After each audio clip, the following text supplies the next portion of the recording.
Hello बच्चों, आज हम हैं अध्याय 5 आकृतियों का आनंद। जैसा कि आप यहाँ पर देख रहे हैं, तो जो विभिन्न तरह की गणितीय आकृतियाँ होती हैं, अब हम उनके साथ खेलेंगे, उनका आनंद लेंगे। और ये किस किस तरह की आकृतियाँ हैं, ये धीरे धीरे आपको आगे जाके पता चलेगा। यहाँ पर हम देखते हैं कुछ रंगोली के माध्यम से ये आकृतियाँ हमें बताई जा रही हैं। दोस्तों, मैं हूँ सी एस जोशी और आप देख रहे हैं C S Joshi learning zone. और दोस्तों, आपसे अनुरोध है कि आप चैनल को सब्सक्राइब करिएगा, वीडियो पसंद आती है तो लाइक अवश्य करिएगा और अपने दोस्तों में शेयर भी करिएगा। तो आइए देखते हैं, यहाँ पर दो बच्चे हैं और उनकी अम्मा है। इनकी आपस में क्या वार्ता है, इसको हम पढ़कर समझते हैं।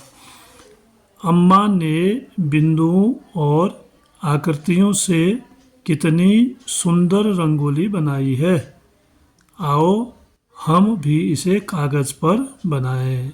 ये इनकी अम्मा है बच्चों की, तो उन्होंने बिंदुओं से कई आकृतियाँ और रंग से कई आकृतियाँ बनाई हैं। तो बच्चे देखकर सीखते हैं, तो उनके मन में भी इच्छा हुई कि हम भी इसको बनाएं। तो बच्चों ने भी उसको बनाया और ये बच्चा कह रहा है कुछ गड़बड़ है, हमारी रंगोली अम्मा की रंगोली जैसी नहीं है। क्योंकि जब हम शुरू शुरू में कोई रंगोली या कोई भी काम करते हैं तो बहुत अच्छा नहीं बन पाता है, लेकिन फिर भी बच्चों ने उसको बनाया है। तो थोड़ा सा अंतर है, ये इनकी समझ में आया। और तो ये बालिका कहती है, इन्होंने ये रंगोली बनाई है, देखिए ये बच्चों के द्वारा बनाई गई रंगोली है और ये अम्मा के द्वारा बनाई गई रंगोली है। तो थोड़ा सा अंतर की बात ये कर रही है।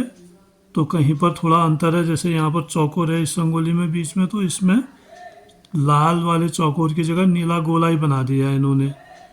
और यहाँ पर 4 गोले थे, इन्होंने इसको बना दिया 6, 1 2 3 4 5 6 बना दिए हैं। तो इस तरह से कुछ सामान्य गलतियाँ इसमें हो जाती हैं। तो अब इसको देखने के बाद ये कह रहे हैं कि आइए करते हैं, नीचे दिए गए बिंदुओं पर अम्मा की रंगोली बनाइए। ये जो बिंदु यहाँ पर दिए गए हैं, आप देख रहे हैं, इन बिंदुओं पर हमने क्या करना है, रंगोली बनानी है। ये काम भी आपके लिए दिया गया है कि आप इस रंगोली को बनाएं। तो सबसे पहले हम रंगोली देखते हैं। जैसा कि आप देख रहे हैं, इसमें चारों कोनों में 4 वर्ग की आकृतियाँ बनी हैं। तो इसमें भी हम 4 वर्ग की आकृतियाँ बना देंगे। और कैसे कलर से बनी है, ये पिंक कलर से बनी है लगभग। तो इसको हम इसमें यहाँ पर 4 आकृतियाँ कोनों में बना देंगे। एक, ये दूसरी आकृति, ये तीसरी आकृति। अब आपने क्या करना है, बिंदु दिए गए हैं, उन्हीं बिंदुओं को मिला के अम्मा की जैसी रंगोली तैयार करनी है। आप इसको आसानी से कर सकते हैं, जैसे मैं इसको कर रहा हूँ। देखिए 4 हमने यहाँ पर वर्ग बना दिए हैं। अब हम आगे देखते हैं रंगोली में। उसके बाद क्या है, बीच में 4 गोले हैं और उसके अंदर एक चतुर्भुज है, फिर उसके अंदर एक चतुर्भुज की आकृति है। तो अब हम पहले इसमें क्या करेंगे, जो ये त्रिभुज हैं बीच बीच में इनको पहले बना लेंगे। वो त्रिभुज कहाँ पर बन रहा है और कैसे बन रहा है, एक तो ये हरे हरे कलर से बन रहा है।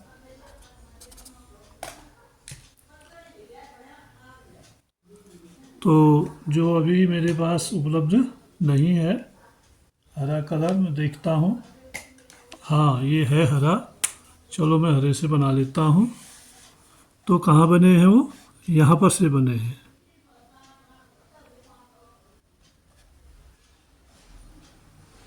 ऐसे ये त्रिभुज बने हुए हैं और ऐसे ही त्रिभुज यहाँ पर बना है।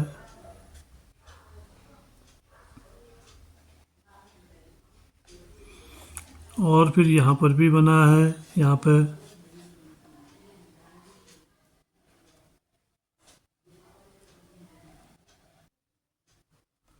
और यहाँ पर भी बना है।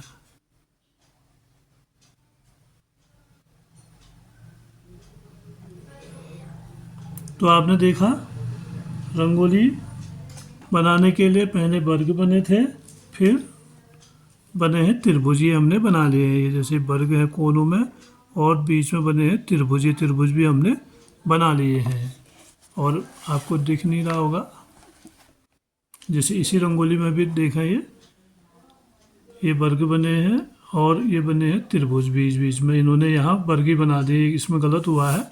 और सही रंगोली, अम्मा की रंगोली ये वाली है। आप देख रहे हैं इसमें गोले बने हैं 4, और यहाँ बने हैं वर्ग, और इसमें बने हैं ये जो हरे वाले हमने अभी बनाए, ये हैं त्रिभुज।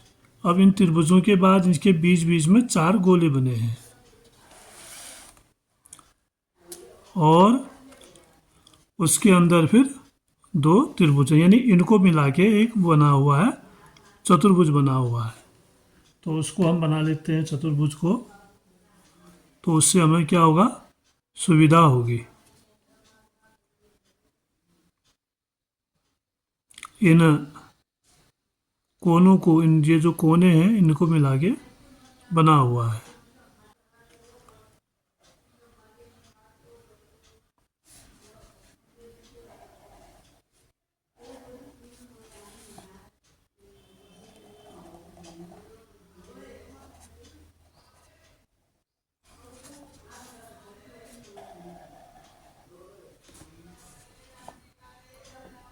ये बना चतुर्भुज,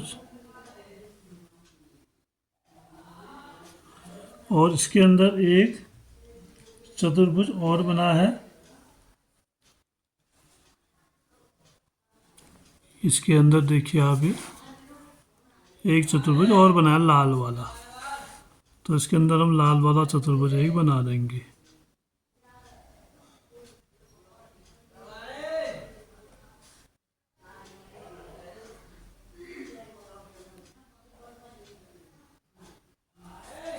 ये बन गया लाल वाला चतुर्भुज।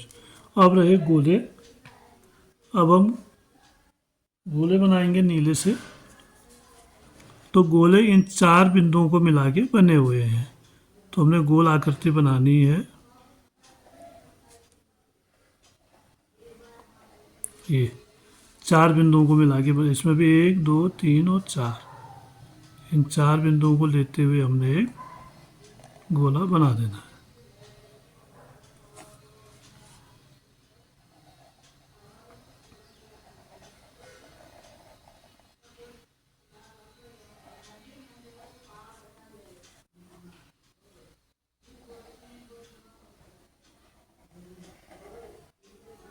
ये बने 4 गोले। अब देखिए कितनी बढ़िया सुंदर सी लग रही है ये रंगोली। तो आप भी ऐसे रंगोली बना सकते हैं। तो ये जो पहला प्रश्न था वो हमने कंप्लीट कर लिया है। आप चाहें तो इसके बीच में रंग भी भर सकते हैं, आपको रंग भर लेना है। तो इसके बाद अब आइए देखते हैं दूसरा प्रश्न।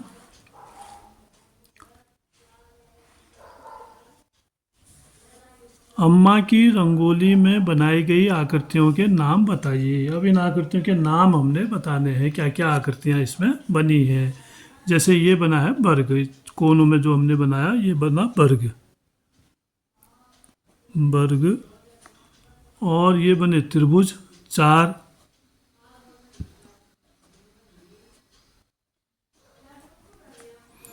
और ये बने वृत्त जो गोले हैं।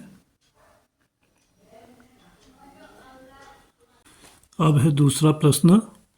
अम्मा की रंगोली में बनाई गई आकृतियों के नाम बताइए। ये जो अम्मा के द्वारा बनाई गई रंगोली है, इसमें जो जो आकृतियाँ बनी है, जैसे आप देख रहे हैं त्रिकोण बना है, और ये वर्ग बना है, और इसी तरह से जो भी आकृतियाँ इसमें बनी है उनके हमने नाम बताने हैं। तो उसके लिए एक तो बना है वर्ग, जो ये चौकोर है, बराबर लंबाई चौड़ाई बराबर दिख रही है आपको, ये वर्ग है। और दूसरे बने हैं त्रिभुज, आप देख रहे हैं बीच बीच में एक एक त्रिभुज बना हुआ है, इनको कहते हैं त्रिभुज। ये त्रिकोण जिसको कहा गया है त्रिभुज है। और ये जो बने हैं नीले गोले, इनको कहेंगे गोला, यानी ये कहा जाएगा वृत्त। ये वृत्त बने हुए हैं और ये त्रिभुज बने हैं, ये वर्ग बने हैं। तो इन तीनों के नाम हम यहाँ पर लिख देंगे, वर्ग, त्रिभुज और वृत्त। तीन चीज़ें हमें यहाँ पर, तीन आकृतियाँ यहाँ पर मिल रही हैं। फिर तीसरा, निम्नलिखित रेखाओं से कितनी आकृतियाँ बनी हैं। और अब जो घुमावदार रेखाएं हैं, कौ है घुमावदार रेखा है, तो घुमावदार रेखा किसमें होती है, वृत्त में होती है।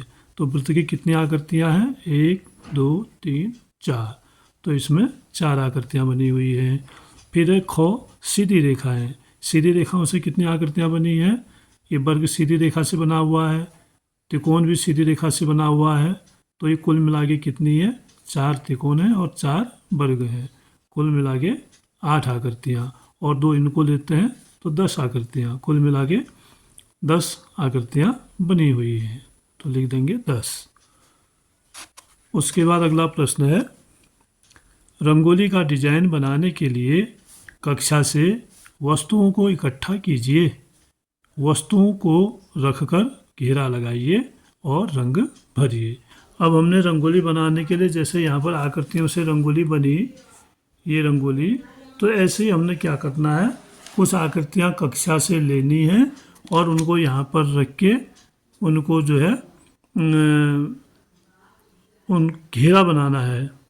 जैसे हम कक्षा से कोई वस्तु ले सकते हैं, जैसे हम कक्षा में ये गणितीय वस्तुएं रहती हैं, त्रिभुज चतुर्भुज, इनसे भी बना सकते हैं। उसमें स्केल होगी, उससे भी बना सकते हैं। रबड़ है हमारे पास, उससे भी बना सकते हैं, रबड़ के चारों ओर घेरा लगा करके। और कोई गोल चीज़ है, जैसे बोतल का ढक्कन है, उसके चारों ओर घेरा लगा के हम गोले बना सकते हैं। तो उनसे मिला के हमने यहाँ पर एक रंगोली बनानी है, ये आपके करने के लिए है, आप इसको करिए। अगला है 5वां, आकृतियों के कटआउट का उपयोग करके निम्नलिखित वस्तुएं बनाने का प्रयास कीजिए। जो भी आपको आकृतियों के कटआउट हमारे पास हैं, उनको हम ऐसे रख के, जैसे किसी ये त्रिभुज का कटआउट है, ये चतुर्भुज का है, ये भी त्रिभुज का है, तो हमने रखा और ऐसे निशान बनाया और इसको रंग भर दिया। ऐसे ये त्रिभुज रखा, ये बड़ा वाला त्रिभुज रखा, तो इनमें अलग अलग रंग भर के ऐसे कटआउट से हम क्या करते हैं, वस्तुएं बनाने का, नाव बन गई है इस तरह से। और ऐसे यहाँ पर ये तितली बन गई है या भंवरा बन गया है, देखिए कटआउट का ऐसे निशान लगा के रंग भर के, ये पंख हैं उसके, ये सिर है। तो इस तरह से हम आकृतियाँ बना सकते हैं। ऐसे ये आकृति बनी हुई है, तो इस तरह की आकृतियों को बनाने के लिए हमसे कहा गया है, तो आप इसको कर सकते हैं। दोस्तों, आकृतियों के आनंद में अब है हम पेज नंबर 46 में। 46 में देखते हैं, इसमें लिखा गया है कि आइए करते हैं। कुछ काम करने को कहा जा रहा है। मैं दिवाली के लिए मिठाई का एक डब्बा बनाना चाहती हूँ, मैं इसे कैसे बनाऊँ। एक डब्बा बनाना चाहती है ये लड़की, और ये बता रही है, एक आइडिया इसने दिया। आइए देखें कि एक डिब्बा जब पूरी तरह खुलता है तो कैसे दिखता है। अगर हम मिठाई के डिब्बे को पूरी तरह खोल के देखेंगे तो हमारी समझ में आ जाएगा कि उसको कैसे बनाया गया है। तो वो डिब्बा खोल के देख के फिर हम अपना प्रयास कर सकते हैं। पहला है, गत्ते के कुछ डिब्बे इकट्ठा कीजिए। जो गत्ते के डिब्बे होते हैं, जैसे मिठाई का डब्बा होता है, तो इसी तरह के कुछ डिब्बे इकट्ठा करने हैं और उन्हें ध्यान से खोलिए। खोलते समय ध्यान देना है कि पहले किसको खोला गया है, फिर कौन सा भाग खोला गया है। चपटे डिब्बों को आपको कौन सी आकृतियाँ दिखाई देती हैं। जो चपटे डिब्बे होते हैं, यानी मिठाई के जैसे जो डिब्बे होते हैं, उसमें कौन सी आकृतियाँ होती हैं। जैसे जो चपटे होते हैं घनाकार होते हैं और एक घना बने हुए होते हैं, या उसको हम वर्गाकार भी कह सकते हैं, आयताकार भी कह सकते हैं। अलग अलग तरह के डिब्बे होते हैं। मैं अपने दिवाली कार्ड के लिए एक लिफाफा बनाना चाहती हूँ। यह मेरे दादा दादी के लिए है। एक लिफाफा, यानी एक लिफाफा बनाना है जिसमें कार्ड भेजना है दिवाली का, हैप्पी दिवाली का, तो उसके लिए ये बालिका अपने दादा दादी जी को भेजना चाहती है, तो उसके लिए एक लिफाफा बनाना चाहती है। अब लिफाफा कैसे बने उस पर चर्चा कर रहे हैं ये दोनों बच्चे बालिकाएं। बहुत अच्छा, मैं तुम्हें दिखाती हूँ कि इसे कैसे बनाया जाता है। अब लिफाफा कैसे बनाते हैं उसको हम यहाँ पर सीख सकते हैं। लिफाफा बनाने का तरीका यहाँ पर बताया गया है। एक नहीं, कागज़ के एक चौकोर टुकड़े को चित्र में दिखाए गए अनुसार मोड़कर एक लिफाफा बनाइए। जैसे एक कागज़ है ये, इसमें ऐसे निशान लगाए गए हैं, फिर उनको मोड़ा गया है और फिर तीसरा हिस्सा यहाँ पर एक हिस्सा खुला है, तो यहाँ से हम पत्र रख सकते हैं और बाद में इसको मोड़ के ऐसे बंद हो जाएगा ये। अब देखिए एक पन्ने से पूरा एक लिफाफा बन गया है। कैसे बना है, उसमें निशान लगाए गए हैं ठीक मोड़ने के लिए कहाँ से मुड़ेगा, और उसे सीध से मोड़ के बंद करके लिफाफा तैयार हो जाता है। अब हम हैं पेज नंबर 47 में। तो हम यहाँ पर देख रहे हैं बिस्कुट बनाना। तो बिस्कुट कैसे बनते हैं, कैसे उनके डिब्बे में बिस्कुट रखे जाते हैं, आप यहाँ पर देख सकते हैं। ये बॉक्स में एक साथ बहुत अच्छे से आ रहे हैं। ये जो बॉक्स है सारे बिस्कुट इसमें बिल्कुल फिट आ रहे हैं। हाँ, क्योंकि वे सभी आयताकार हैं। अब ये बिस्कुट कैसे हैं, सब आयताकार हैं और उनका आकार भी समान है और एक समान आकार वाले वो हैं, तो इसलिए इसमें डिब्बे में पूरे पूरे आ जा रहे हैं। आगे देखते हैं। इन वस्तुओं की सतहों को देखें, इनमें क्या समानता है। ये जो यहाँ पर वस्तुएं रखी गई हैं इनमें क्या समानता है। तो समानता हमने बतानी है कि ये इसका तल जो है वो समतल है और ये आयताकार है। कैसा है ये, आयताकार है। तो ये जो है ये घनाभ की तरह है। हमने यहाँ पर केवल सतह बतानी है, तो सतह इनकी जो है वो आयताकार है और समतल है। अब आगे बढ़ते हैं। मुझे लकड़ी के बक्से का अनुरेखण करने पर एक वर्ग और एक आयत मिला। जो लकड़ी का बक्सा है उसको नीचे रखा कागज़ में और चारों ओर निशान लगाए, इसी को कहेंगे हम अनुरेखण। तो उससे क्या मिला, कहता है एक वर्ग मिला और एक आयत मिला। यानी इस तरफ से रखा होगा, इस तरफ से रखा होगा तो वर्ग मिला होगा क्योंकि इसकी लंबाई चौड़ाई बराबर है, और यहाँ से रखा होगा तो फिर उसमें आयत मिला। और इस बालिका ने क्या किया, माचिस की डिब्बी के चारों ओर घेरा लगाने के बाद मुझे 3 अलग अलग आयत मिले। 3 आयत मिले कह रहा है। एक आयत ये है, एक ये है और एक ये है। अब माचिस की तिल्ली को इसने 3 ओर से रखा है। एक तल ये है और एक ये रखा है और ये एक ही रखा है। तो ये 3 तल जो है रखे गए हैं। तो सबसे पहले जो ये तल रखा है तो वो ये है छोटा वाला, फिर ये है और अंत में ये है। दोनों बच्चों को अलग अलग आकृतियाँ क्यों मिली। अब दोनों बच्चों को ये आकृतियाँ अलग अलग कैसे मिली होंगी, उसका क्या कारण है, चर्चा करनी है। क्योंकि जो बॉक्स है इसकी लंबाई और चौड़ाई अलग अलग है और ऊंचाई, ऐसे ही इसकी भी लंबाई चौड़ाई ऊंचाई सबकी अलग अलग है। इसलिए इसको 3 तल मिले क्योंकि 3 तरह का है, और इसको ये 2 तरह का है तो इसको 2 तल मिले। किन्हीं 3 वस्तुओं के नाम बताइए जिनकी सतह आयताकार है। 3 वस्तुओं के नाम बताने हैं हमें जिनकी सतह आयताकार है। तो जो हमारी किताब है वो खुद आयताकार है, और इसके अलावा जो टेबल है टेबल भी आयताकार है हमारा, और उसके अलावा ब्लैक बोर्ड है कक्षा में तो ब्लैक बोर्ड भी आयताकार है। तो आगे करते हैं, आगे बढ़ते हैं। अब हमें पेज नंबर 48 में पहला है, किसी घनाभ के आकार की वस्तु जैसे कटर या रबड़ की सभी सतहों का अनुरेखण कीजिए और नीचे पूछे गए प्रश्नों के उत्तर दीजिए। कटर या जो रबड़ है उसका अनुरेखण, सभी सतहों का अनुरेखण हमने यहाँ पर करना है, और उसके बाद नीचे कुछ प्रश्न हैं उनके उत्तर देने हैं। तो दोस्तों हमारे पास है रबड़, तो रबड़ के तीनों सतहों का हम अनुरेखण करते हैं। पहले ये वाली सतह लेते हैं, चौड़ी वाली।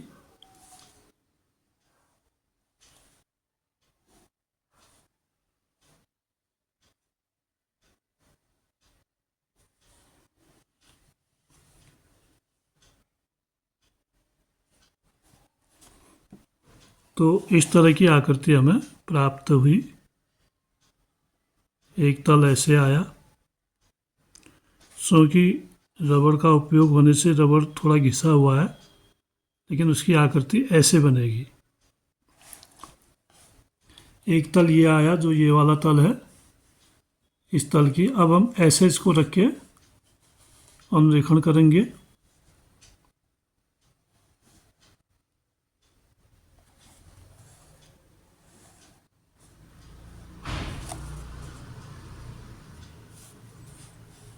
तो अगली जो आकृति आई वो इस तरह से आई।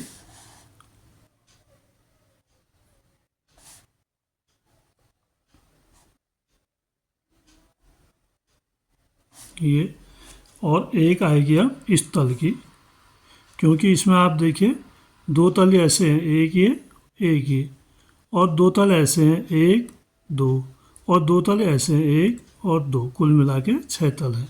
अब हम ऐसे रखेंगे और ऐसे इसका अनुरेखण करेंगे।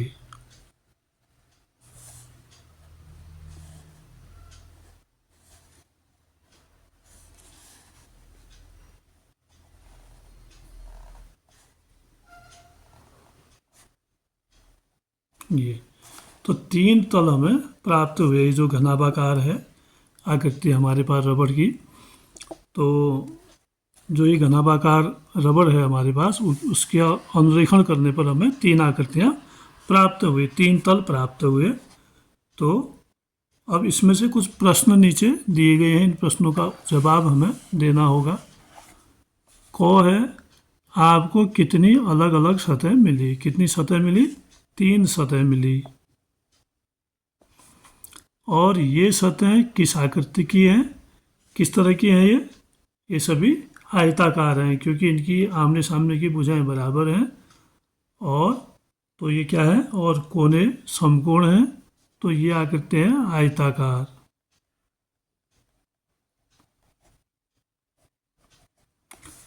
उसके बाद क्या आपको एक वर्ग मिला?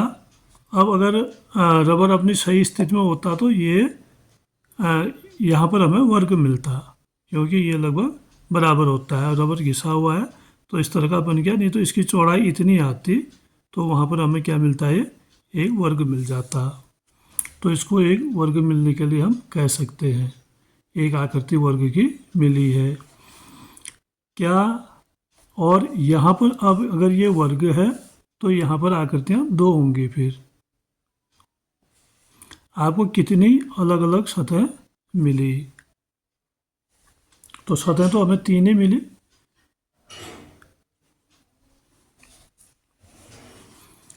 फिर है, क्या आप एक घनाभ का अनुरेखण करके 6 अलग अलग आयत प्राप्त कर सकते हैं? मतलब जैसे हमने यहाँ पर अनुरेखण किया घनाभ का, तो हमें कितने 3 तल मिले। तो हमें कितने तल मिलेंगे? 3 ही तल मिलेंगे, अलग अलग आकृतियाँ, क्योंकि 2 हैं सभी। ये भी 2 है, ये भी 2 है, और ये भी 2 है। इस तरह वो 6 तल बनते हैं।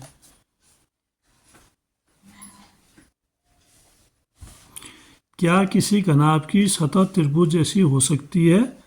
अब घनाभ इस तरह का होता है तो इसकी कोई भी सतह त्रिभुज जैसी नहीं होगी, तो इसका उत्तर होगा नहीं। घनाभ की सतह वर्ग या आयत आकृति की होती हैं।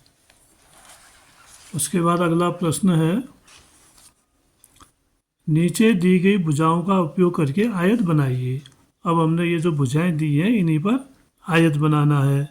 तो 2 भुजाएं दी हैं, क्योंकि आमने सामने की भुजाएं बराबर होती हैं, तो हम उसके बराबर भुजा बनाएंगे यहाँ तक, और ये भुजा यहाँ तक, तो बन गया आयत।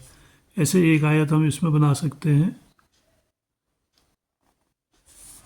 और एक आयत इसमें बना सकते हैं। 1 2 3 बिंदु हैं, यानी 4 बिंदु हैं कुल मिला के, 1 2 3 और 4, यहाँ तक हमने इसको लाना होगा और फिर इसको हम मिला देंगे।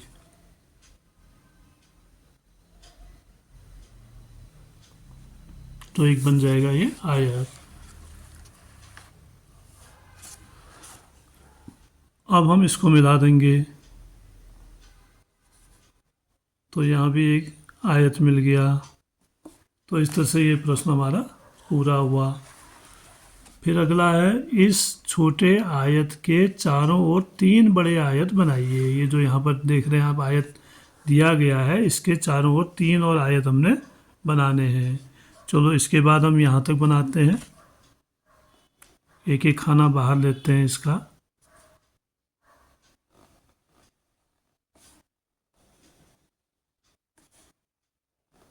ये आयत बन गया। फिर हम एक एक खाना और बाहर लेंगे।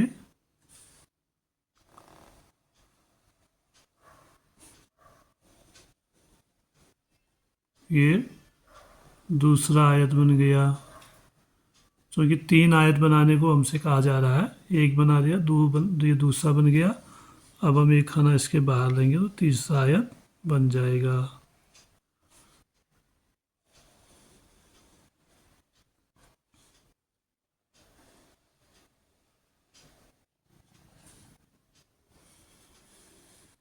ये इस आयत के बाहर 3 आयत बन गए। अब हम हैं प्रश्न नंबर 50 पर। तो चौथा प्रश्न है इसका, नीचे बने चित्र में आयतों की संख्या गिनिए और लिखिए। ये जो आयत बने हुए हैं, कितने बने हुए हैं, ये हमने गिनने और लिखने हैं। तो कितने आयत बने हुए हैं? 1 2 3 4 5। ये तो सामने दिख रहे हैं, 5 ये हो गए। और एक जो बाहर का है बड़ा वाला, ये हो गया 6। एक इन दोनों को मिला के हो गया 7। एक इन दोनों को मिला के हो गया 8। तो इसके बाहर कुल कितने आयत बने हैं? नहीं, इस आकृति में कुल 8 आयत बने हुए हैं।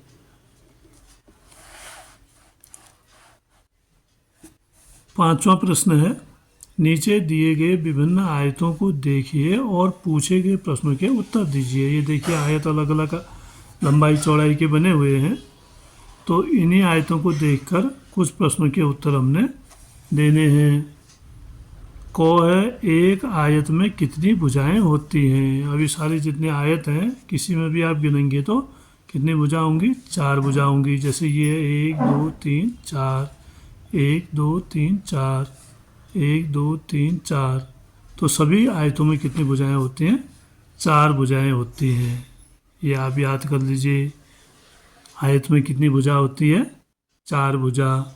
एक आयत में कितने कोने होते हैं? अब कोने भी हम गिनते हैं इसमें। 1 2 3 4, 4 कोने इसमें। 1 2 3 4, इसमें 1 2 3 4। यानी किसी भी त्रिभुज में 4 कोने होते हैं।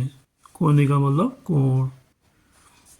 फिर कह रहा है, गौ, क्या आयत में कोई ऐसी भुजा होती है जिसकी लंबाई एक दूसरे के बराबर हो? तो आयत में कोई ऐसा भुजा होती है, कह रहा जिसकी लंबाई एक दूसरे के बराबर हो। तो 2 भुजाएं आयत की बराबर होती हैं, यानी आमने सामने की। जैसे इसके बराबर ये वाली भुजा है, इसके बराबर ये भुजा है, तभी यह आयत है। तो ये सभी में होता है। जितने भी आयत आप देखेंगे, आमने सामने की भुजाएं बराबर होती हैं। क्या आयत में कोई ऐसी भुजाएं होती है जिनकी लंबाई एक दूसरे के बराबर हो? तो इसका उत्तर होगा हाँ। फिर है, आप एक आयत में क्या देखते हैं? अपने शब्दों में वर्णन कीजिए। अब आयत में क्या क्या होता है ये हमने बताना है। आयत में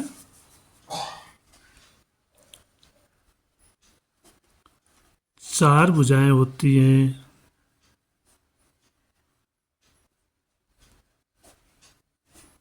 तथा 4 कोने होते हैं। और आयत की आमने सामने की भुजा